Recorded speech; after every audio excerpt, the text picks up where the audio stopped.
अस्सलामुअलैकुम नाजरीन, क्या आप जानते हैं कि कराची में सबसे ज़्यादा मुनाफा बख्श कारोबार कौन सा है? ये जानने के बाद आप शायद दंग रह जाएं। एक तरफ तो कराची पानी के बहरान से दो चार है और दूसरी तरफ पाकिस्तान में पानी का मुनज़्ज़म कारोबार और टैंकर माफिया का रुझान। पानी चोरी के लिए इकरा यूनिवर्सिटी डिफेंस कैंप्स की पार्किंग के साथ बनाया गया ये इलीगल हाइड्रेंट्स जो महज घर के अंदर से अपना कारोबार चमका रहा है।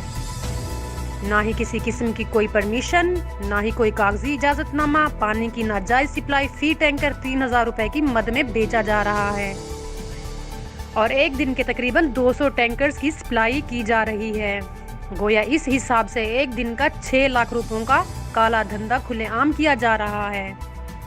कानून नाफिज करने वाले इदारों से गुजारिश है कि इस जानिब तवज्जो दें और न सिर्फ ऐसे गैर कानूनी हाइड्रेंट्स का फौरी तौर पर नोटिस लिया जाए, बल्कि इन मुलजिमों को सलाखों के पीछे लाया जाए जो ऐसे गैर कानूनी हाइड्रेंट्स लगाकर कराची से पानी की सप्लाई को रोक रहे हैं।